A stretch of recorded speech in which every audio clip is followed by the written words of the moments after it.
โอ้แห่ได้เนี่ยบุญประป่าสามัคคีบรรยากาศมอมๆนี่รถแห่ไปบ้านเทิบตามไปชมอยู่พารานเด้อนี่เดิน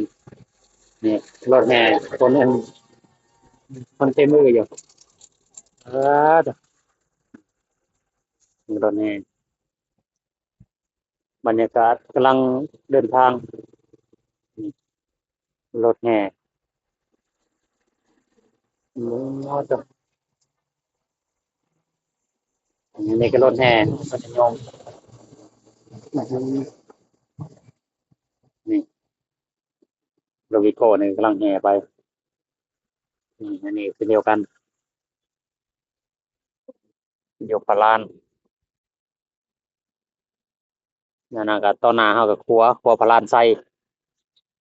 เมืองพารานไซแขวงสะหวรรณเขตถ่ายบรรยากาศให้ท่านผู้ชมได้เบิ่งนำกัน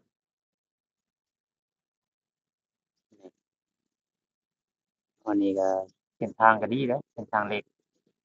ขเก้าท่านผู้ชมอันนั้นก็เลาเขาท่านผู้ชมเลาเขาเด้อนี่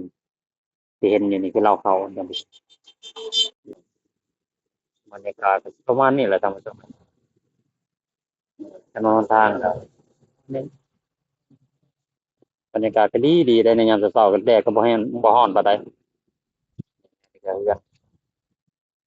งานขายของขายเครื่องของประชาชนมีแถมสายทาง3-8ตอนนี้บรรยากาศในยามเช้าๆนี่ก็กำลังจะมุ่งหน้าไปบ้านเทิบไปถวายผ้าป่าสามัคคีท่านผู้ชม